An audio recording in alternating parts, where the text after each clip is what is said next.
Twelfth में जो हम शुरुआत करेंगे आप लोग का क्लास, वो पार्टनरशिप से शुरू करेंगे, ठीक है। तो घबराइएगा नहीं। कोई फ्रेंड अगर आपके दूसरे कोचिंग पढ़ रहे हैं तो लोग एनपीओ से शुरू कर लिए, कोई फ्रेंड आपका कंपनी शुरू कर हो गया है, सबका अपना है कि नहीं है। हम पार्टनरशिप क्यों पकड़ रहे हैं, क्योंकि पार्टनरशिप बहुत बड़ा आपका सिलेबस में कवर होता है। तो आधा जो सिलेबस है वो क्या है, पार्टनरशिप से रिलेटेड। तो पार्टनरशिप को शुरू करने से पहले देखो, हम लोग अकाउंट सीख रहे हैं, ठीक है ना। तो अकाउंट्स में क्या है कि अकाउंटिंग करना है। क्या करना है बेटा, अकाउंटिंग। अकाउंटिंग करने के लिए अकाउंटिंग का बेस जानना जरूरी होता है कि बेस क्या है। तो अकाउंटिंग जो बेस है डिपेंड करता है वो डबल एंट्री सिस्टम पे। किस पे डिपेंड करता है, तो हमें डबल एंट्री सिस्टम के कॉन्सेप्ट को ध्यान रखना है। जब हम अकाउंटिंग करेंगे तो जो 11th में आप पढ़ के आए हैं, जैसे आप एक चैप्टर पढ़े हुए जर्नल, सिर्फ जर्नल ही करते चले आ रहे हैं, उसके बाद एक चैप्टर पढ़े हुए लेजर, सिर्फ लेजर बनाते आ रहे हैं। ऐसा 12th में आपको किसी चैप्टर में सिर्फ जर्नल का सिर्फ चैप्टर होगा, लेजर का सिर्फ चैप्टर होगा, ऐसा नहीं मिलेगा। यहाँ मिलेगा कि एक चैप्टर है जिसमें जर्नल भी करना है, लेजर भी करना है, उसके आगे के अकाउंट से बनाना है, बहुत सारी चीजें मिलेंगे। तो अब जर्नल करना है, लेजर करना है, कुछ भी करना है, तो कहीं ना कहीं हमें उसका डेबिट एंड क्रेडिट का जो नियम होता है वो जानना जरूरी है। तो डेबिट और क्रेडिट के जो नियम है उसको दो भागों में दो तरीके से डिफाइन किए गए हैं कि एक आपका एक मॉडर्न अकाउंटिंग अप्रोच है और एक आपका ट्रेडिशनल सिस्टम है। ट्रेडिशनल सिस्टम जो इन्वेंट किया था वो कौन किया था, लुकास पासियोली किया था। कब किया था, 1494 में, 1494 में। देखिए ये एमसीक्यू में पूछता है, एमसीक्यू पूछेगा कि डबल सिस्टम का इन्वेंशन कब हुआ। वो आपका 11th का बोर्ड होगा तो उसमें पूछेगा। 12th में भी पूछ सकता है, ऐसा नहीं कि 12th में पढ़ना ही नहीं है कि इन्वेंशन कब हुआ, 11th पढ़ना था तो 12th 11th का सब भूल जाते हैं, पूछ सकते हैं। तो 1494 मतलब कि आज से लगभग कितना साल, 550 साल हो गए होंगे, लगभग 540 साल के करीब हो गया। हाँ 540, आई थिंक 540 किस में पहले ये इन्वेंट हुआ था। तो जो लुकास पासियोली जो इन्वेंट किया था डबल एंट्री सिस्टम, जिसमें उन्होंने डेबिट और क्रेडिट को बोला कि डेबिट के भी अकाउंट्स को क्लासिफाई किया गया, पर्सनल और इम्पर्सनल अकाउंट। इम्पर्सनल में दो प्रकार का था, रियल और नॉमिनल। पर्सनल कितना था, 3 प्रकार का, आर्टिफिशियल, नेचुरल और रिप्रेजेंटेटिव। मॉडर्न अप्रोच, जब समय बढ़ता है, डायनेमिक इन्वायरमेंट होता है, तो कहीं ना कहीं बहुत सारे नए नए थ्योरी डेवलप होते हैं। नया थ्योरी डेवलप का मतलब समझते हैं कि सर जैसे जैसे इन्वेंशन होता है लोगों का कॉन्सेप्ट बदलता है, यानी कोई रिसर्च करते हैं, रिसर्च का मतलब एक और फॉर्मूला या एक कॉन्सेप्ट और इन्वेंट हो गया। तो मॉडर्न अप्रोच क्या कहता है कि सर एसेट्स और लायबिलिटी डबल ड्यूअल एस्पेक्ट्स कहता है। ड्यूअल एस्पेक्ट मतलब आप पढ़ोगे अकाउंटिंग इक्वेशन पढ़े होंगे आप। अकाउंटिंग इक्वेशन क्या था कि asset equals to capital plus liability होता है। जहां पर एसेट्स बढ़ेगा तो डेबिट करेंगे, एसेट्स घटेगा तो क्रेडिट करेंगे, लायबिलिटी बढ़ेगा तो क्रेडिट करेंगे, लायबिलिटी घटेगा तो डेबिट। ऐसे कुछ चीजें थी।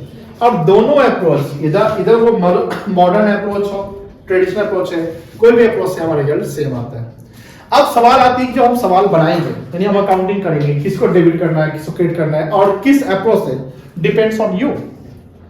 सवाल भी नहीं बोलता है कि आपको ट्रेडिशनल से करना है कि आपको मॉडर्न से करना है, आपको ये कौन डेबिट होगा, क्या क्रेडिट होगा। जैसा भी आपने रेक्टिफिकेशन किया तो आपने रेक्टिफिकेशन जो एंट्री की है वो आपने किसी को डेबिट किया और किसी को क्या किया, तो आप कोई भी अप्रोच लगा लो कि हाँ एसेट बढ़ रहा है, डेबिट कर देते हैं, एसेट सेल की, एसेट घट गया, क्रेडिट कर लेते हैं। या आपको एसेट समझना है, रियल अकाउंट समझ लो कि रियल अकाउंट का रूल्स क्या है, तो कोई भी अप्रोच। बट फंडामेंटली हमें डेबिट और क्रेडिट पे कमांड रखना पड़ेगा।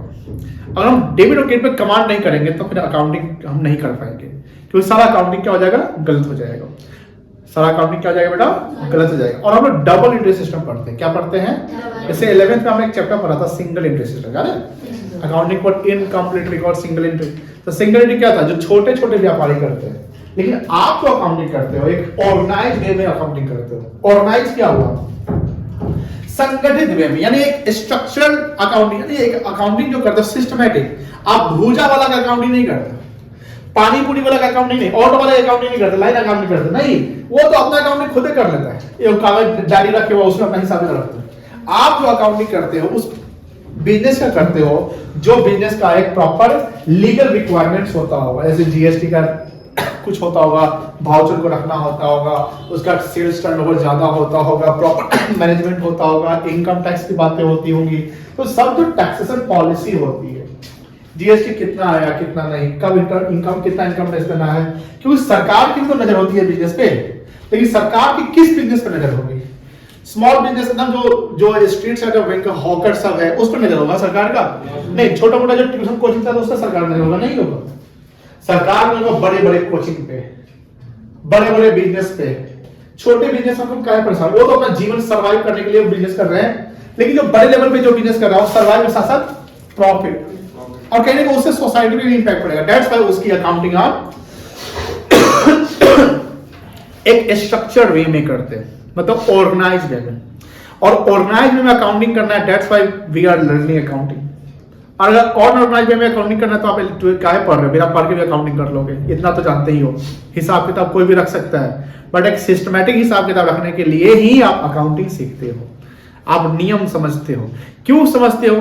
क्योंकि सर जो हम सिस्टम अप्लाई करेंगे ये सिस्टम कन्वेंशनल होता है, एक प्रिंसिपल कन्वेंशन, तो ये प्रथा है कि भैया सब यही सिस्टम फॉलो करता है कि हाँ ये डेबिट हो रहा है तो हम भी कर रहे हैं, सब कर रहे हैं, सब सेम डेबिट कर रहा है, यानी ये अकाउंटिंग है डेबिट तो सब करता होगा, जो भी सिस्टम सिचुएशन आता होगा। ऐसे क्या होता है कि टैक्सेशन सही आ जाए पूरे इंडिया में, वो बिजनेस का जो टैक्स है, प्रॉफिट है, सब कोई भी बिजनेसमैन का सेम पैटर्न पे है। That's why we follow the concepts of accounting. We follow the principles of accounting. We follow the methods of accounting. There are various accounting standards. There are various accounting standards. Standard means what? Rules, regulations, policy, नियम, guidelines, जो कि follow करना है। ठीक है? तो accounting standard ऐसे आपको पढ़ने नहीं है, बट अकाउंटिंग स्टैंडर्ड से रिलेटेड जो हमारे कॉन्सेप्ट टॉपिक है वो हमको पढ़ने, जहां यूज होगा हम बता देंगे। तो आज हम करेंगे लेक्चर 1। और हाँ एक चीज और, हम लोग लेक्चर वाइज चलेंगे। कभी लेक्चर हम लिखना भूल जाए या हम भूल जाए कौन सा लेक्चर है, तो आप में से कोई बच्चा हमको याद करा देंगे, सर आज लेक्चर इतना है। आप लोग जब फेयर नोट करेंगे तो लेक्चर लिखेंगे। आज का लेक्चर 1, डेट है आपका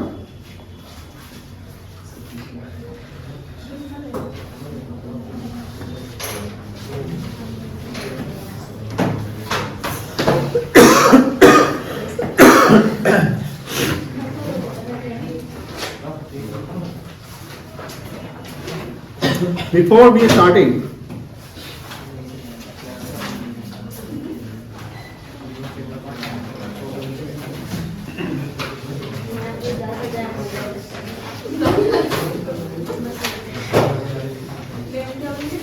study of accounting for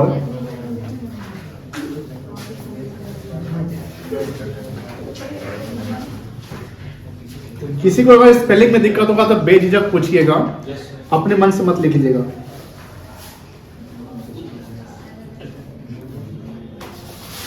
We should know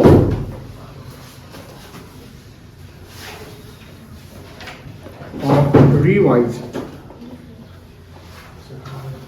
the concept of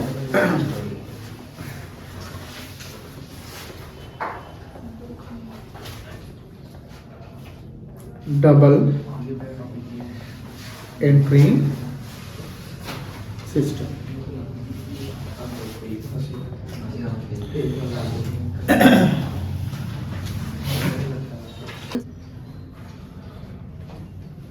हो गया? आप थोड़ा सा सिर्फ देखेंगे, जवाब आएगा तो बताइएगा। हमें सिर्फ डबल एंट्री सिस्टम में थोड़ा सा रिवाइज कर लेना है। इससे क्या होगा कि हमारे नोट्स में वो कैरी ऑन करेगा कि हाँ ये नियम, जैसे 12 की आप अलग कॉपी बना रहे हैं तो थोड़ा सा आपको नियम तो जानना पड़ेगा ना, क्योंकि जितना भी अकाउंटिंग करना है वो डेबिट क्रेडिट पे ही डिपेंड करता है। ठीक है ना? तो डबल एंट्री सिस्टम क्या कहता था?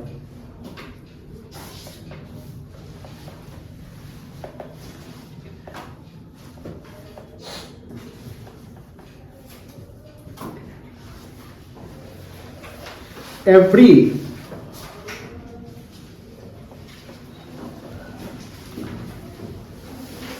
transactions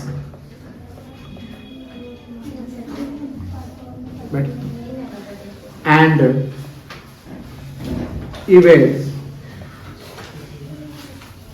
has its Two impact. two impacts. That is debit and credit. That is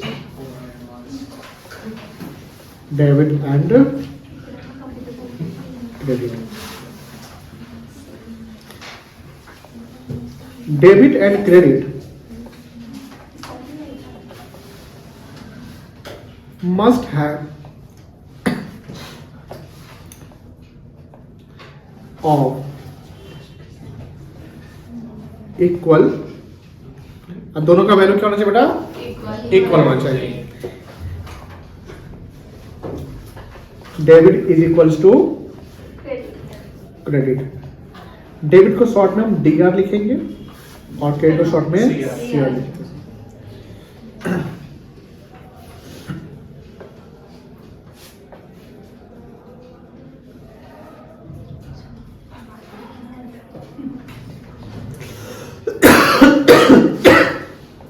rules of debit and credit. Mobile हटा लीजिए. डेबिट क्रेडिट के रूल्स जैसे एक है आपका ट्रेडिशनल अप्रोच है ना बेटा, एज पर ट्रेडिशनल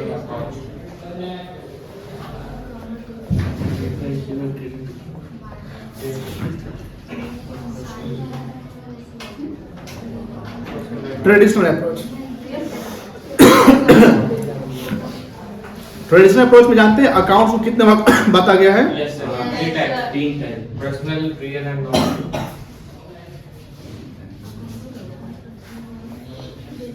एक हो गया आपका पर्सनल अकाउंट और एक हो गया आपका इम्पर्सनल अकाउंट. सुने कभी? भूल गए? नहीं सर यार. पर्सनल अकाउंट भी क्लासिफाई जब किए गए थे तो 3 भाग के थे. Yes, sir. क्या क्या है? सब याद हो रहा होगा. Artificial, natural,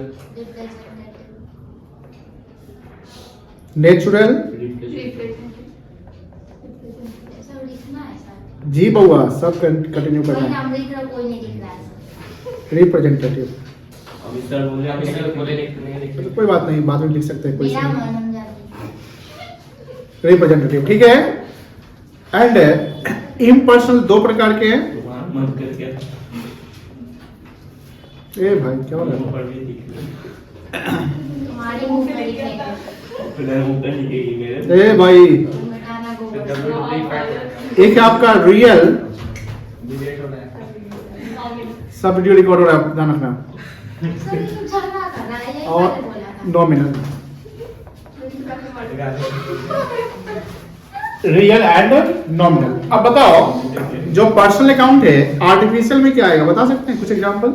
Yes, sir. Bank. सिर्फ बैंक आएगा? नहीं और भी हो सकता है. कंपनी जो पर्सनल कोई भी कंपनी भी आ सकती है और कोई भी ऑर्गेनाइजेशन आ जाएगा जिसको क्रिएट किया गया है. हाँ कोई फॉर्म आ जाएगा. Form business entity. नेचुरल में क्या आएगा? यू. हाँ अच्छा ठीक है, नीपू सर ले लेते हैं. Human being. राम, श्याम, सीता. ठीक है. रिप्रेजेंटेटिव बताइए, ये इंपॉर्टेंट है. ड्राइंग. Very good. ड्राइंग जो जिसको रिप्रेजेंट करता है.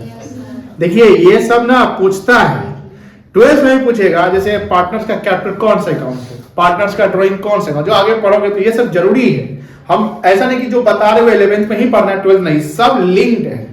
सब नेचर ऑफ अकाउंट भी पूछेगा तो ये आपको बस एक बार रिकॉल करा दिया कि हाँ ये सब चीजें हैं जो हम भूल चुके थे, आपको याद आ गया. ड्राइंग्स. और बताइए आउटस्टैंडिंग एक्सपेंस हो सकता है. कैपिटल. Very good. कैपिटल हो सकता है. प्रीपेड एक्सपेंस हो सकता है. ठीक है. रियल रिलेट किससे करता है? जो भी रियल एसेट्स है उससे, जैसे building, cash, bank balance. Bank account, bank नहीं, देखो ध्यान दोनों में अंतर होता है. बैंक बैलेंस और कॉल आएगा तो बता दीजिएगा। बैंक और बैंक बैलेंस में अंतर होता है। बैंक हुआ ऑर्गेनाइजेशन, बैंक क्या हुआ ऑर्गेनाइजेशन, जो पर्सनल अकाउंट में आ जाएगा। पर्सनल में आर्टिफिशियल पर्सन, तो बैंक इज द रिसीवर या गिवर के कॉन्सेप्ट में आ जाएगा। बट बैंक बैलेंस की जब बात करेंगे तो बैंक बैलेंस, जो मेरा बैंक बैलेंस कितना है, तो that is real, that is assets. Bank में कितना बैलेंस है, तो बैंक बैलेंस जो है रियल है। ये कंफ्यूज कर देगा या परेशान कर सकता है। हम बहुत 11th में बहुत बार इसको हम डिटेल में बताए हुए हैं। तो बैंक बैलेंस जो है वो रियल अकाउंट हो गया, लेकिन बैंक क्या हो गया, आर्टिफिशियल पर्सनल अकाउंट। यानी पंजाब नेशनल बैंक कौन सा अकाउंट है, पर्सनल अकाउंट है। पंजाब नेशनल बैंक कौन सा अकाउंट में आके नेचर आर्टिफिशियल। मेरा पंजाब नेशनल बैंक में 420 रुपए 415 रुपया है, रियल आ जाएगा, ठीक है ना। 420 नहीं बोलना चाहिए, रियल। एंड नॉमिनल किससे रिलेटेड होगा, एक्सपेंसेस, इनकम, गेन्स हो सकता है एंड लॉसेस। कोई दिक्कत नहीं। चलिए अब तो आसान रूल्स पे ये नोट किए हैं कि नहीं, कहाँ से नोट किए हैं, डबल टी सिस्टम ना, नोट कर लीजिए धीरे धीरे। दिख रहा है कि हट और चौड़ा कर दे, दिख रहा होगा, चलो नोट कर जाइए धीरे धीरे।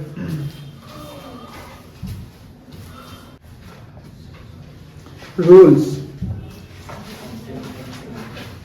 of debit and credit.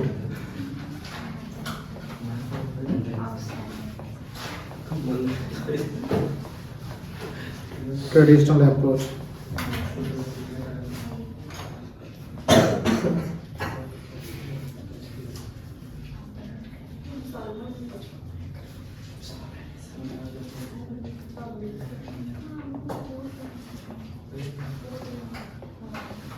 Personal account.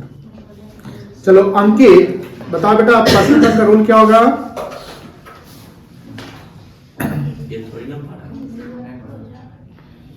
गजब प्राणी है आप बताइए तो उज्जवल, पर्सनल अकाउंट का रूल क्या है, very good, debit the receiver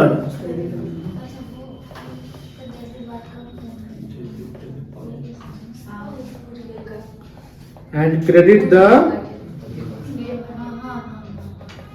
जी। कोई दिक्कत नहीं है। चलो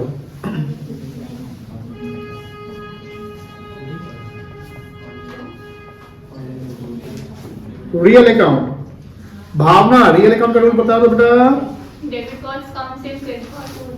very good, debit what,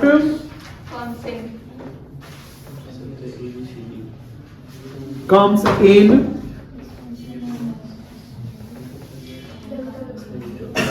credit what goes out।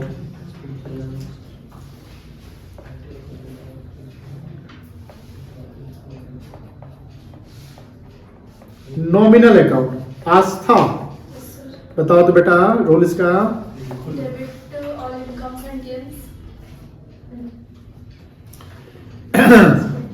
सोएबा बताइए बेटा, debit all expenses and losses, ठीक है। क्रेडिट ऑल इनकम्स एंड, अब देखिए जो हम बता दिए ना, अब क्या है ना 12th में तो हम टाइट रहते हैं ना, आपको घर पे रिवाइजन करना है, प्रॉपर पढ़ाई करना है, ये सब हम पूछेंगे, ईच एंड एवरी टॉपिक कभी पूछेंगे। और एक हाँ चीज और ऐड बता देते हैं आप लोगों को, सरप्राइज टेस्ट का कॉन्सेप्ट यहाँ पर ऐड हो गया 12th में। वो तो 11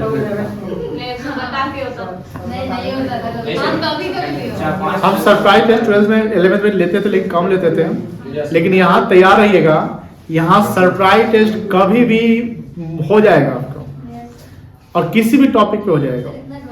जनरली जो चैप्टर चलता रहेगा उससे लेंगे, और एक मंथली टेस्ट जो आपका होता है, तो मंथली टेस्ट जो आपको बता कर लिया जाएगा, यानी आपको इनविटेशन पहले मिल जाएगी, आपको एग्जाम देने आना है, और सरप्राइज टेस्ट में आप आ गए तब पता चलेगा अरे भाई आज तो टेस्ट है, तो ये ध्यान रखिएगा।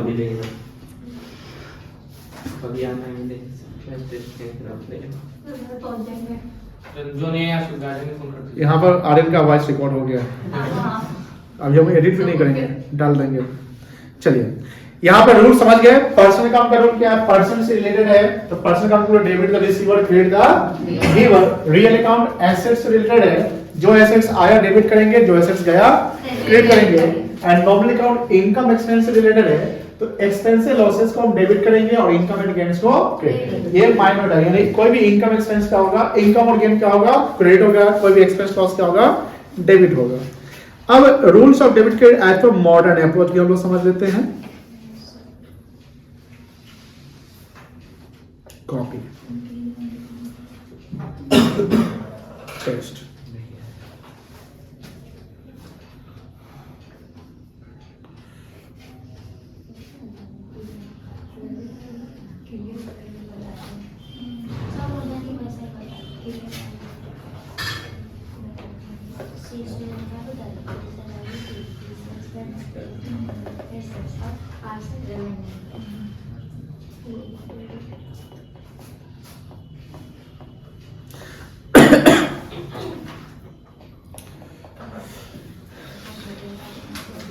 जो मॉडर्न अप्रोच है इसको हम अकाउंटिंग इक्वेशन अप्रोच भी जानते हैं। क्या जानते हैं? अकाउंटिंग इक्वेशन अप्रोच भी बोलते हैं। यानी अगर बोले कि rules of debit credit as per accounting equation approach क्या होगा, तो आप कंफ्यूज मत हो जाइए। यही मॉडर्न अप्रोच है। यही क्या है बेटा? Modern approach. इसका एक और नाम है, बता सकते हैं? वेरी गुड, पूरा बोलिए बेटा। American approach. क्या नाम है? अमेरिकन। यानी आप पूछिएगा कि rules of debit credit as per American approach क्या है, तो भाई वही मॉडर्न अप्रोच है। तो ट्रेडिशनल का वही पर्सन रियल नॉमिनल हो गया, लेकिन मॉडर्न जब बात करेंगे तो मॉडर्न का पे दो और नाम जान लो कि मॉडर्न का और नाम क्या है। तो अमेरिकन अप्रोच और अकाउंटिंग इक्वेशन अप्रोच है, तो तीनों सेम है। यहाँ पर क्या कहता है, यहाँ पर बड़ा अच्छा से इजी तरीके से समझाया गया है कि जो भी पहले एसेट्स होगा। अब बच्चों को ये भी जानना है कि सर एसेट्स तो ठीक है, लेकिन एसेट्स क्या होता है सर, ये हमको नहीं ये जानते, हम नहीं आता है। अरे भाई, एसेट्स का मतलब होता है संपत्ति। एसेट्स का मतलब क्या होता है? जिस पे आपका ओनरशिप है, जिसके आपका फाइनेंशियल राइट्स है, जिसको आप कंट्रोल कर सकते हैं, जिसके बाद आप जो चीज आपके पास है, जिसके पास जो पावर है आपको बेचने का, तो वो क्या है? आपका एसेट्स है।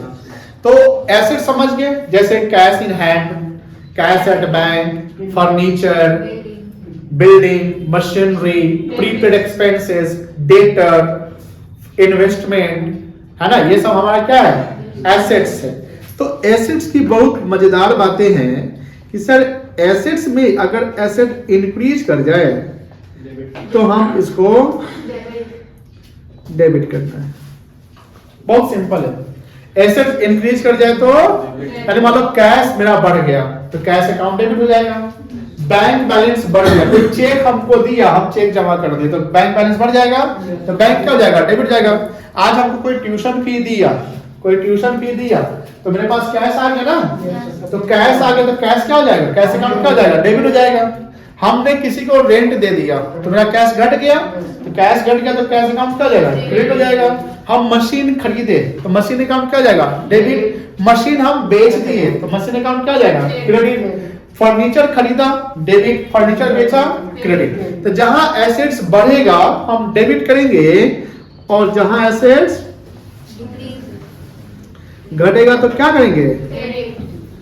क्रेडिट करेंगे। एसेट घटने का रीजन हो सकता है क्या? एसेट बेचना या एसेट पे डेप्रिसिएशन लगना। क्या लगना? डेप्रिसिएशन टेंजिबल एसेट से लगता है। किस लगता है? एक्सेप्ट क्या छोड़ते हैं? कौन सा टेंजिबल डेप्रिसिएशन नहीं लगता है? लैंड टेंजिबल फिक्स्ड एसेट होता है लेकिन उस पर डेप्रिसिएशन। इसके अलावा जितने भी टेंजिबल फिक्स्ड एसेट्स होते हैं जैसे बिल्डिंग, फर्नीचर, मशीनरी, प्लांट, इससे क्या लगता है? डेप्रिसिएशन। और इनटेंजिबल एसेट्स भी एसेट्स होता है। इनटेंजिबल को इनविजिबल एसेट्स कहते हैं। क्या कहते हैं? इनविजिबल। देखो टेंजिबल मतलब होता है दृश्य, जिसको देख सकते हैं, और इनटेंजिबल मतलब कि अदृश्य, जिसको देख नहीं सकते हैं। हाँ, तो इनटेंजिबल मतलब अदृश्य, इनविजिबल, यानी कुछ ऐसे भी चीज होते हैं जो दिखा है, जिसका फिजिकल एग्जिस्टेंस नहीं होता है। कुछ ऐसे भी चीज होते हैं जिसका फिजिकल एग्जिस्टेंस नहीं होता लेकिन उसकी वैल्यू एग्जिस्ट करती है, जिसको हम बैलेंस शीट में शो करते हैं, जिसका मॉनेटरी वैल्यू में हम वैल्यूएशन करते हैं। जैसे ब्रांड हो गया, ब्रांड समझ ना, ब्रांड गुडविल। ये जो मैं गुडविल बोल रहा हूँ ना, बड़ा इंपॉर्टेंट चीज है। गुडविल पूरा मिलेगा, पार्टनरशिप में खूब मिलेगा गुडविल का ट्रीटमेंट करना। कैसे गुडविल डेबिट, कहाँ गुडविल, क्या करते हैं गुडविल के साथ। गुडविल मतलब रेपुटेशन होता है, ख्याति जिसको बोलते हैं। किसी का ख्याति अच्छा होता है, किसी का ख्याति खराब होता है, जिसको हम क्रेडिट भी बोलते हैं ना। आप जैसे मान लो किसी को टाइम पे पेमेंट हमेशा करते हैं, मान लो जैसे ये लैंडलॉर्ड को हम हर महीने 10 तारीख को रेंट देते हैं, या मेरा पूरा एकदम कंपल्सरी कि 10 तारीख से पहले आपको दे देना है, तो हम 10 को लैंडलॉर्ड को रेंट देते हैं। लेकिन मान लो हम, मेरा साख इतना अच्छा बना हुआ कि चलो ठीक है, उनको पता है कि 10 तारीख को यहाँ पैसा रहता है, लेकिन किसी मंथ में हम कहेंगे सर तो अंकल दिक्कत है, थोड़ा सा हम अगले मंथ में कर देंगे, तो वो बोलेंगे ठीक है, तुम्हारा तो आ ही जाता हमेशा, चलो ठीक है। तो साख आपका जितना अच्छा रहेगा ना, मार्केट में वैल्यू आपका उतना अच्छा रहेगा। साख खराब कर दिए तो वैल्यू खराब हो गया। उसी तरह जैसे आप लोन समझ तो सिबिल स्कोर नाम का चीज होता है। जैसे कोई ईएमआई टाइम पे पेमेंट कर देता है, लोन का पेमेंट करता है, तो उसका सिबिल स्कोर क्या होता है, वेरी गुड, अच्छा रहता है, तो बैंक या कोई भी कंपनी उसको लोन देना पसंद करती है। लेकिन किसी का गुडविल खराब हो गया या सिबिल स्कोर खराब हो गया तो लोन मिलेगा, नहीं मिलेगा। वही गुडविल होता है। तो गुडविल एक इनटेंजिबल एसेट्स होता है। कॉपीराइट सुनते होंगे आप, फ्रेंचाइजी होता है, ये सब इनटेंजिबल है। कोई भी एसेट्स, देखो ध्यान से, मैं यहाँ जो बोल रहा हूं, कोई भी प्रकार का एसेट्स हो, चाहे करेंट एसेट्स हो या फिक्स्ड एसेट्स हो, टेंजिबल हो, इनटेंजिबल, किसी भी प्रकार का एसेट्स हो, बढ़ेगा तो डेबिट, घटेगा तो क्रेडिट। मतलब कि जो बढ़ना और घटना का जो कॉन्सेप्ट है, किसी पार्टिकुलर एसेट्स पे नहीं है, होल कम्युनिटी ऑफ एसेट्स पे। यानी बिजनेस का जो भी एसेट्स हो, चाहे वो टेंजिबल हो, इनटेंजिबल हो, शॉर्ट टर्म हो, लॉन्ग टर्म हो, कोई भी एसेट्स हो ना, बढ़ गया तो डेबिट और घट गया तो क्रेडिट। बस इसमें दिमाग बैठा देना, कोई दिक्कत नहीं है। अब एसेट्स का उल्टा क्या होता है, लायबिलिटीज। लायबिलिटी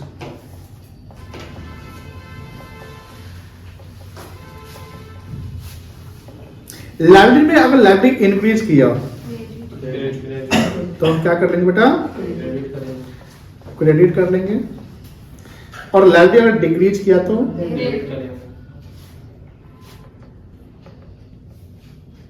सर ये एक्सटर्नल लायबिलिटी है। कोई भी प्रकार का लायबिलिटी, चाहे इंटरनल हो या एक्सटर्नल हो, कोई भी प्रकार का लायबिलिटी, हम कैपिटल लेस लिख देंगे इसे। कोई भी लायबिलिटी बढ़ेगा घटेगा तो वहां पर हम बढ़ने पे क्रेडिट और घटने पे डेबिट। एक होता है कैपिटल, याद है कैपिटल, अगर इंक्रीज किया तो क्रेडिट करेंगे,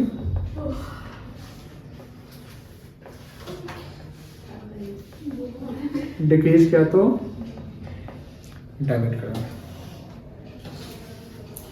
माइंड में बैठा रखिएगा, कुछ एक्स्ट्रा नहीं। बस कभी कभी क्या होता है कि कुछ बच्चे जो तो एक्स्ट्रा दिमाग लगाते हैं, एक्स्ट्रा दिमाग लगाते हैं, उसमें उलझ जाते हैं। आज इसी ने एक बच्ची को डांट दिए, थोड़ा सा जब जहां पर आपको एक्स्ट्रा एफर्ट लगाना, एक्स्ट्रा दिमाग लगाना, वहां लगाइएगा जहां सवाल सीधे तरीके से बन जाए, सीधा कॉन्सेप्ट बन जाए, वहां पर एक्स्ट्रा दिमाग लगा के आप क्या पेज फंसा रहे हैं, क्या कॉम्प्लिकेट कर रहे हैं। कभी नहीं होता है कॉम्प्लिकेट करना, तो रिसर्च डेवलपमेंट ज्यादा नहीं करना है। बात समझ ना, रिसर्च वहां करना जहां पर लग रहा है कि हम याद कर सकते हैं। अब जहां हम सीधा तरीके से कि हाँ ये नियम से बन जाएगा, तो हम काहे उस पर दिमाग लगा के उसको कॉम्प्लिकेट कर दें। कॉम्प्लिकेशन करने से क्या होता है ना कि आपका टाइम कंज्यूम हो जाएगा, टेंशन बढ़ जाएगा, तो कॉम्प्लिकेशन क्रिएट नहीं करना। हाँ, अगर आपको लगता है कि सर यहाँ पर बताइएगा अगर इस स्टेज से चलेंगे तो क्या होगा। दूसरी बात कि आपके मन में सवाल जरूर रहना चाहिए कि सर यहाँ पर अगर हम डेबिट इसको कर रहे हैं तो क्यों कर रहे हैं, क्रेडिट क्यों कर रहे हैं, तो क्रेडिट हो रहा है तो क्यों हो रहा है। क्योंकि नियम जो हम बता दिए, इसी नियम के अनुसार हम डेबिट और क्रेडिट बताएंगे। लेकिन समटाइम आपने जब एंट्री बोला, जैसे आप लोग एंट्री बताते हो, गलत एंट्री कभी बोल देते हो, कभी डेबिट को क्रेडिट बोल देते हो, क्रेडिट, तो बोलने से पहले आपको 10-20 सेकंड के लिए आपको पहले नियम को देखना है कि हाँ यहाँ पर ये हो रहा है, बढ़ रहा घट रहा है, तो डेबिट कर लेंगे। अब कभी कभी सवाल ही आप नहीं समझे, जैसे हमने एक सवाल पूछा बेटा इसका एंट्री क्या होगा या डेबिट क्यों होगा, क्रेडिट क्यों होगा। आप सवाल बिना पूछे आप जवाब दे दिए, तो फिर तो अंधाधुंध जवाब देना हो गया। अब अंधाधुंध जवाब में आप अगर देखिए, इसमें ना आपका जैसे 50-50 जैसे प्रोबेबिलिटी हो जाएगा। जो आप जवाब देंगे ना, तो हो सकता है कि आप नहीं जानते हुए गलत बोल दिया, वो सही हो गया। आप पूछो कैसे, क्योंकि कोई अकाउंटिंग है डेबिट होना है या क्रेडिट है। आपको साथ पूछेगी क्या होगा बेटा, आपको जानते नहीं, डेबिट बोल दिया, कहीं हो गया, सही हो गया। तो पहले तो सवाल को समझना है, नहीं समझना है दोबारा समझिए और सवाल दीजिए का जवाब दीजिए तो प्रॉपर कॉन्सेप्ट के अनुसार कि हाँ आपको कॉन्सेप्ट पता है, दैट्स व्हाई आप देते हैं। बहुत से बच्चे नहीं होता है कि बस हेड एंड टेल मारते हैं हाँ डेबिट होगा, ऐसा नहीं। चलो अब देखो चौथा इनकम। इनकम अगर बढ़ेगा क्या करेंगे? इनकम बढ़ेगा तो क्रेडिट करेंगे सर। क्रेडिट करेंगे। नॉमिनल का रूल क्या है? Debit all expenses losses credit all income and gains. लेकिन इनकम घट भी तो सकता है। Yes sir. अगर इनकम घट गया तो आपके लिए फायदा है कि नुकसान है? क्या करेंगे उसको? डेबिट कर देंगे, कोई दिक्कत नहीं है। इनकम अगर बढ़ गया तो क्रेडिट, इनकम घट गया तो नुकसान मिले, दैट्स व्हाई इसको डेबिट करेंगे। इनकम के साथ साथ इसमें ऐड ऑन कर दो प्रॉफिट।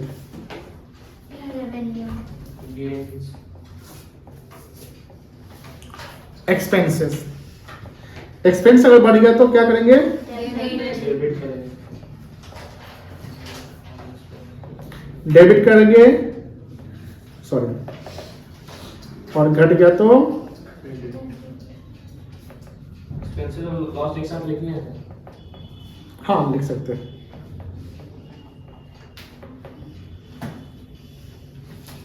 क्लियर है सबको?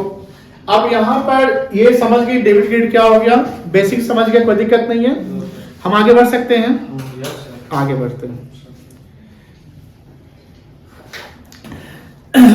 जैसा कि हमने बताया था कि हम आपका जो चैप्टर शुरुआत करेंगे, मतलब कौन से क्या लेके चलेंगे? पार्टनर।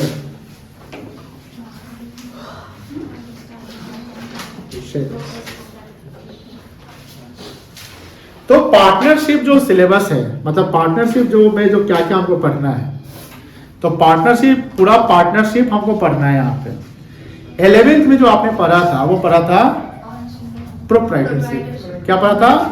अकाउंटिंग फॉर प्रोप्राइटरशिप या accounting for sole trading business. Sole मतलब क्या होता है? सिंगल, यानी वैसे बिजनेस का आप अकाउंटिंग सीखे थे जो एक इंसान का बिजनेस चलता है, चाहे वो बड़े स्केल पे भी चला रहा हो या स्मॉल स्केल पे चला रहा हो। लेकिन अब हमको थोड़ा सा उससे बियॉन्ड चलना है और उससे बियॉन्ड में हमको पार्टनरशिप का अकाउंटिंग सीखना है।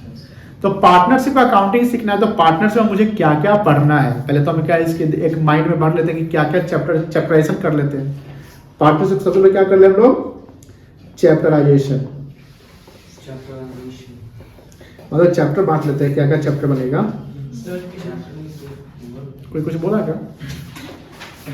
चलिए, पहला, अब इसमें लिखिए ये वो सिलेबस था जो whole fundamental of partnership.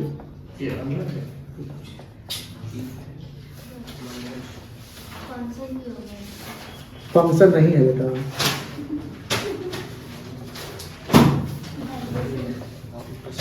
Valuation of goodwill,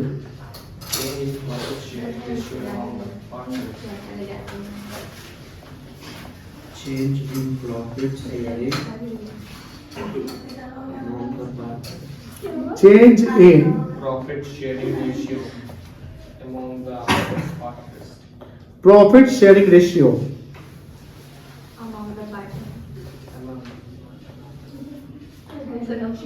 among the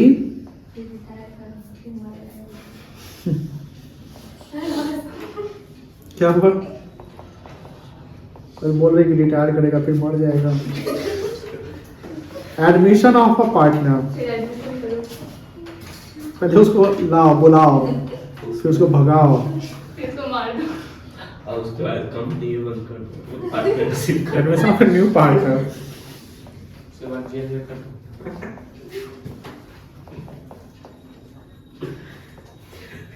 retirement of a partner,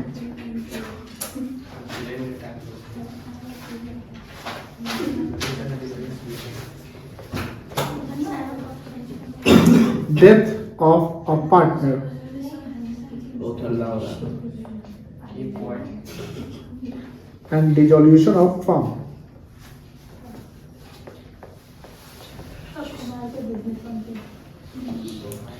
यानी ये 7 चैप्टर पढ़ना है, जिसमें कम सबसे कम वेटेज होता है, मतलब गुडविल का वेटेज तो कम है, इसका वेटेज कम होता है फंडामेंटल का, लेकिन सबसे अधिक टाइम आपको फंडामेंटल में ही लगेगा। अब क्यों लगेगा? फंडामेंटल मतलब बेस समझना है पार्टनरशिप, यानी जो 6 चैप्टर आगे के हैं, 2 number 3 number 4 number 5 number 6 number 7 number, ये जितने भी चैप्टर्स हैं, इस सबका बेस क्या है? आपका फंडामेंटल, जिसको बेसिक्स बोलते हैं। क्या बोलते हैं? बेसिक्स ऑफ पार्टनरशिप, यानी पार्टनरशिप का अकाउंटिंग कैसे करेंगे। लिखिए पहले, लिखिए।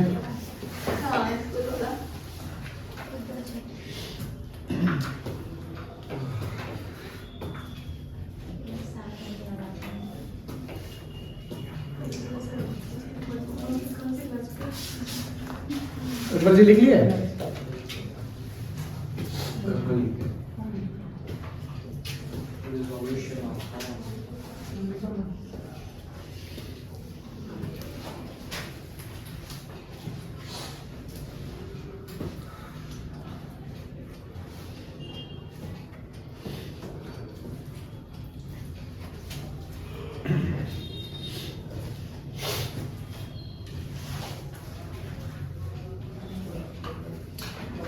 अच्छा, नया तो वो क्लासरूम में सब लोग ऐड हो गए हैं ना? Yes sir.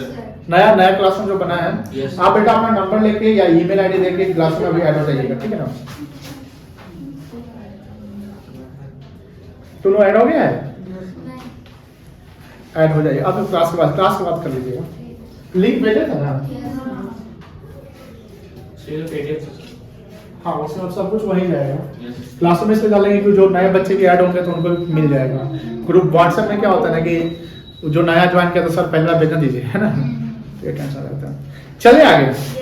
अब देखिए थोड़ा सा हम इसको थोड़ा डिस्कशन करते हैं। जैसे आप जो पहले टर्म समझिए, जैसे 11th में हमने क्या पढ़ा? सोल ट्रेडिंग का लेजर जर्नल। एक सोल ट्रेडर होता है। कौन होता है? सोल मतलब सिंगल, सोल ट्रेडर एक व्यापारी जो बिजनेस चला रहा है। इसी को हम क्या बोलते हैं? प्रोप्राइटर। क्या बोलते हैं? अब मान लो कि लेट से एक एग्जांपल देते हैं। जैसे मान लो कि यहां पर पीयूष स्टार्टेड लिखा हुआ है बिजनेस with ₹5 लाख। ध्यान समझिएगा बेटा, टर्म समझिए। अब यहां पर कितने मालिक हैं? एक है। बिजनेस में 5 लाख रुपया आया, यस सर। तो बिजनेस में बैंक बैलेंस क्या हो गया? बढ़ गया। Yes sir.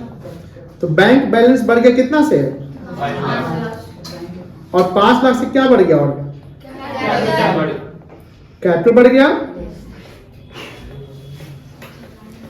अब यहां पर बैंक अकाउंट क्या होगा? डेबिट होगा। और कैपिटल अकाउंट क्या होगा? तो यहां जो टर्म यूज कर रहे हैं हम, सिर्फ कैपिटल यूज कर रहे हैं यूज की पीयूष कैपिटल यूज कर रहे हैं? सिर्फ कैपिटल वर्ड यूज हो रहा है। क्यों यूज हो रहा है? क्योंकि capital belongs to proprietor. Capital belongs to and in we know that in proprietorship business there is only one proprietor. अब जो मालिक होगा कैपिटल उसी का है, एकदम सिंपल है। That's why हम पीयूष कैपिटल ना लिखे, हम क्या लिखेंगे? कैपिटल। टर्मिनोलॉजी समझिएगा। कंपनी में कैपिटल वर्ड यूज नहीं होता है, कंपनी में शेयर कैपिटल यूज होता है। क्यों? कि वहां शेयर होल्डर मालिक होते हैं। कैपिटल वर्ड सिर्फ कैपिटल वर्ड का यूज होगा? प्रोप्राइटरशिप। अब बात आती है कि जब पार्टनरशिप की बात करते हैं, पार्टनरशिप को हिंदी में क्या बोलते हैं? साझेदारी। पार्टनरशिप एक लीगल रिलेशन में आता है, एक फ्रेंडशिप होता है। फ्रेंडशिप आप लोगों की फ्रेंडशिप होगी एक दूसरे से, एक नया फ्रेंडशिप कर। तो फ्रेंडशिप जो है वो लीगल रिलेशन में नहीं आता, वो सोशल रिलेशन में आता है। किस रिलेशन में आते हैं? और फ्रेंडशिप में मान लो कि एक फ्रेंड दूसरे फ्रेंड को बोले बर्थडे पे आना या नहीं आना, जो भी है, और अगर कमिटमेंट तोड़ देते हैं तो वहां केस उस किया जा सकता है क्या? नहीं कर सकते। अब फ्रेंडशिप में जो पर्सन इन्वॉल्व है उसको क्या बोलते हैं? फ्रेंड। क्या बोलते हैं? फ्रेंड। उसी प्रकार पार्टनरशिप में जो पर्सन इन्वॉल्व है उसको क्या बोलेंगे? पार्टनर बोलेंगे। तो पार्टनर कौन हुआ? Individual. Yes sir, human being.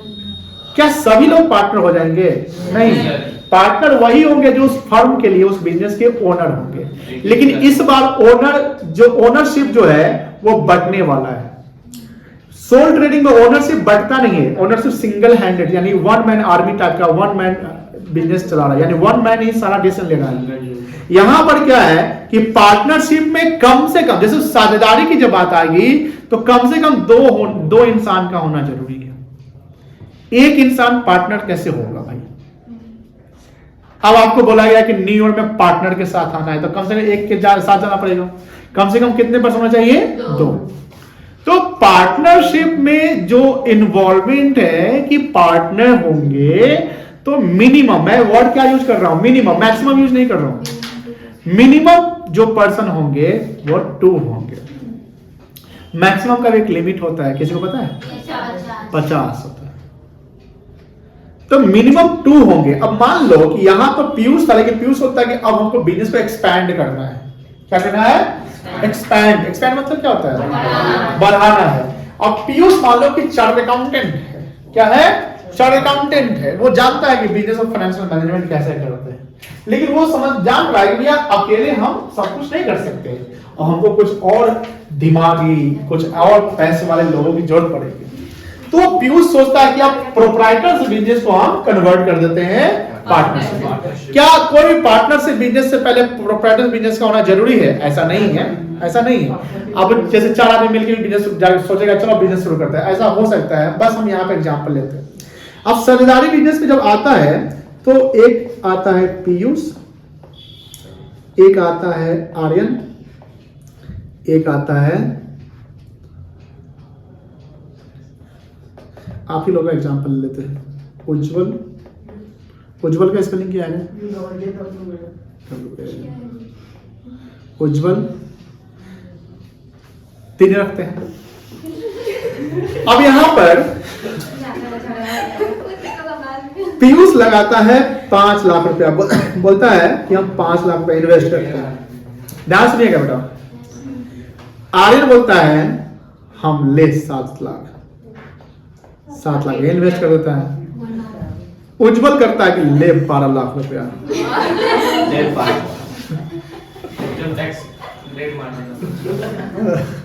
12 lakh income tax का रेट माराएगा तो करोड़पति का क्या होगा? अब देखो ध्यान से, ये तीनों पैसा कहीं एक जगह बिजनेस लगाए ना बेटा, सुनिए ध्यान से। पहले एक सोल ट्रेडिंग बिजनेस था। मान लो कि पीयूष है जनरल स्टोर खोले वाला दुकान, तो लिखा हुआ था पीयूष जनरल स्टोर्स, ठीक है ना। अब अगर मान लो कि जनरल स्टोर पे एक्सपैंड करना है तो लिख देगा पीयूष जनरल स्टोर। तो आदमी बोलता है हे वो दिखाता हम कहाँ गए? आदमी बोलता है अरे तुम दोनों को गिन लेंगे हम अकेले, हम कहाँ गए? अब बताइए, सिर्फ एक आदमी का नाम लिखेंगे तो ये तो नाइंसाफी हो जाएगा, दूसरे के साथ हो जाएगा। क्या होगा कि चलो एक बिजनेस का दूसरा कोई एक नया नाम डालते हैं जिसमें सबका कॉमन इंटरेस्ट हो, या कोई ऐसा नाम डालते हैं जिसमें कॉमन। अब देखो बिजनेस नाम सेलेक्ट करना जो बहुत इंपॉर्टेंट होता है। जैसा देखो हरीश जी बताते हैं कभी कोई बिजनेस करेगा तो कि आपको नाम भी ऐसा रखना चाहिए जो अट्रैक्टिव हो, बोलने में अच्छा लगे। अब ऐसा नाम रख देखिए प्रोनाउंसिएशन उसका स्पेलिंग है बड़ा खतरनाक, दवाई का अब दवा का नाम रख दिए कोई भी चीज तो बस कस्टमर बोलेगा जिस दुकान का आपको नाम पढ़ने में नहीं आता उसका हम सवाल कैसे कर देंगे, क्योंकि कस्टमर को तो भूख खराब लगेगा ना बोलने में। कभी भी आप एम्बैरेस होना पसंद करेंगे कहीं दुकान जाके? आप प्रोडक्ट को देख के यार जैसे देखिए कोई भी चॉकलेट का नाम रहता है तो वो डिपेंड करता है क्या लगेगा। अब समझिए ध्यान से कि जनरल स्टोर पहले पीयूष के नाम से था, अब पीयूष आर्यन एंड उज्जवल है। कुछ और नाम रख दीजिए, कुछ भी फर्म का। समाज सेवी जनरल स्टोर।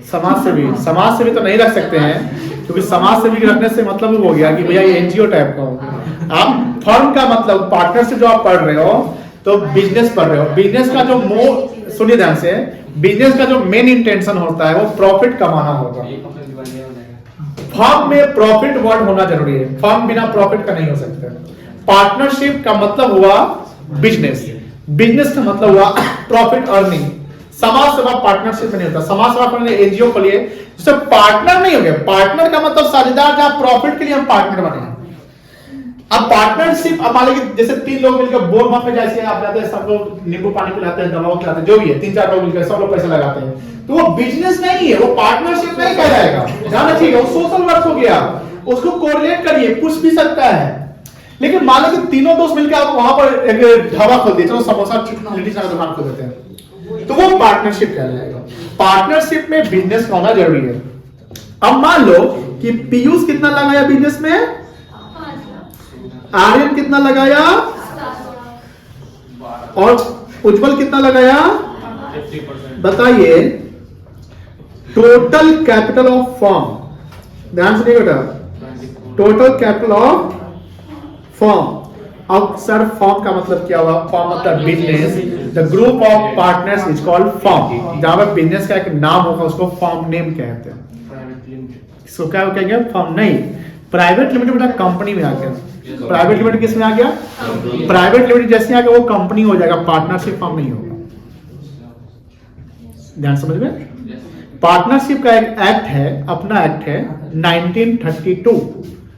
पार्टनरशिप एक्ट आया था 1932 में आया था। कब आया था? 1932 में आया था। अब पार्टनर जो प्राइवेट लिमिटेड कंपनी लॉ में चाहिए, कंपनी हो गया वो, तो कंपनी हम नहीं पढ़ना अभी। अभी हमको क्या पढ़ना है? पार्टनरशिप पढ़ना है। तो टोटल कैपिटल फर्म कितना हो गया? 24 लाख। अब बताइए, अगर हम यहाँ पर सिर्फ कैपिटल वर्ड यूज करेंगे तो इससे पता चलेगा कि किसका कैपिटल कितना है। तो अब क्योंकि ये 24 लाख रुपए एक इंसान का तो नहीं है, तो वहां पर हमको अब सिर्फ कैपिटल वर्ड भी नहीं करना पड़ेगा, लिखना पड़ेगा पीयूष कैपिटल, पार्टनर्स कैपिटल लिखना पड़ेगा। तो पीयूष कैपिटल कितना हो गया बेटा? 5 लाख।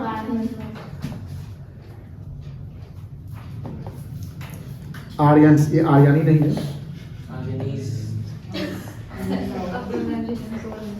क्या हुआ? 24 लाख का 25 लाख का घाटा है। 12 लाख। 8 लाख अच्छा, क्या रे अभी ऐसे घोड़ा कर रहा है? अभी से बढ़ा रहे हैं। 24 लाख का इन्वेस्टमेंट और 25 लाख का घाटा होता है। 5 से 1.5 बना। हो गया। 12 lakh. That is called partners capital. क्या कहेंगे इसको? अब पार्टनर्स कैपिटल यानी कैपिटल का टर्मिनोलॉजी समझिए कि प्रोप्राइटरशिप बिजनेस है तो सिर्फ वहां प्रोप्राइटर्स कैपिटल नहीं लिखेंगे, सिर्फ कैपिटल लिख के चले जाएंगे। पार्टनरशिप बिजनेस है तो वहां पर पार्टनर्स कैपिटल यानी एक्स है तो एक्स कैपिटल, वाई है तो वाई कैपिटल यानी नाम के साथ यूज कर लेंगे, कोई दिक्कत नहीं है। लेकिन जब कंपनी की बातें होंगी, कंपनी भी पढ़ना है हम लोगों को, तो जब कंपनी की बातें होंगी तो वहां शेयर कैपिटल यूज करेंगे। क्या यूज करेंगे बेटा? Share capital. तो ये हमें समझ में आ गया, कोई दिक्कत नहीं, कैपिटल का टर्मिनोलॉजी समझ। तो यहां पर ये तीनों क्या होगा? क्रेडिट हो जाएगा। क्यों क्रेडिट होगा? क्योंकि कैपिटल बढ़ रहा है फर्म में। और कैपिटल जो है बिजनेस के लिए एक लाइबिलिटी। कैपिटल बिजनेस यानी फर्म के लिए क्या है? लेकिन ये लाइबिलिटी इंटरनल लाइबिलिटी है। कौन सी लाइबिलिटी है? इंटरनल लाइबिलिटी यानी फर्म की लाइबिलिटी बन गई। मान लो वन ऑफ द पार्टनर, मान लो कि उज्जवल चाहे भैया हमको हम निकलना है, हमको नहीं रहना बिजनेस में, तुम लोग बड़ा झोल झाल करता है, या हमको मेरा कहीं हो गया अपना, तो उज्जवल जब निकलेगा तो छोड़ कर जाएगा क्या? नहीं। जो उसका पैसा बनेगा वो बोलेगा भैया हमको दे दो। तो फर्म की जब लायबिलिटी होती है, लायबिलिटी का मतलब क्या होता है कि हम फ्यूचर में किसी को पे करेंगे, तो वही ना मेरी लायबिलिटी है। तो फर्म की एक इंटरनल लायबिलिटी यानी लायबिलिटी दो प्रकार का होता है, एज वी नो, एक एक्सटर्नल लायबिलिटी होता है और एक इंटरनल। जैसे बैंक से हमने लोन लिया, तो बैंक से जो हमने लोन लिया तो वो फर्म के लिए एक्सटर्नल लायबिलिटी है। प्रोप्राइटर ने बिजनेस में पैसा इन्वेस्ट किया, पार्टनर ने बिजनेस में पैसा इन्वेस्ट किया, तो फर्म के लिए इंटरनल है। दोनों पैसा देना है, लेकिन पहले पैसा हम किसका देंगे? एक्सटर्नल लायबिलिटी का। पहले किसका पेमेंट करेंगे? एक्सटर्नल लायबिलिटी का। एंड देन हम किसका पेमेंट करेंगे, इंटरनल लायबिलिटी का पेमेंट करेंगे। तो these are the forms internal liabilities which is written as a partner's capital, जिसका जो नाम है उसके अकॉर्डिंगली हम चलेंगे और बैंक में टोटल 24 लाख रुपए डेबिट हो जाएंगे। तो कैपिटल का टर्मिनोलॉजी समझ गए, कोई दिक्कत नहीं है। कहां तक लिखे हैं, ये लिखे हैं, नोट कर लीजिए। डेफिनेशन क्या है,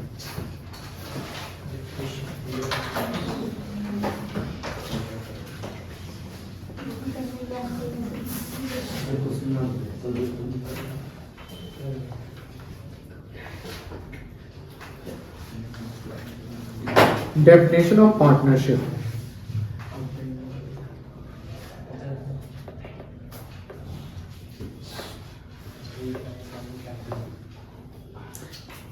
As per, बात नहीं करिएगा, section 4 of Indian Partnership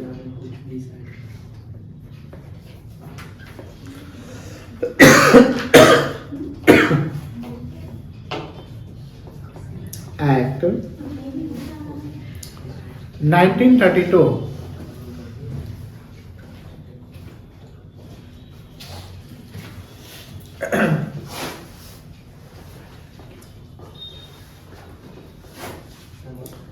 partnership is the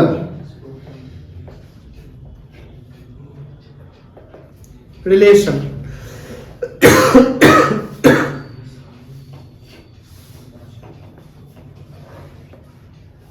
among the person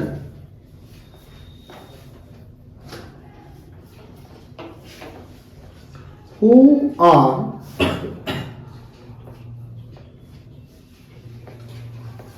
agreed to share the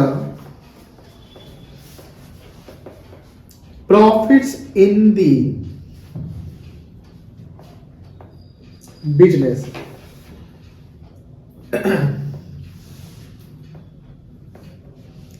carried on by all or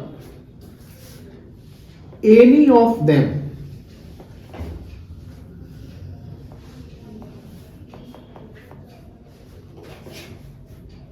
acting for all। ये डेफिनेशन जो 4 लाइन के हैं, इसी से फीचर्स पढ़ेंगे, इसको डिस्कस करेंगे कल। इसी टॉपिक इसी डेफिनेशन को तो समझ लीजिएगा, काफी इंपॉर्टेंट है और डेफिनेशन आपको कल याद करा दिया जाएगा। ऐसे पढ़ कर आइएगा।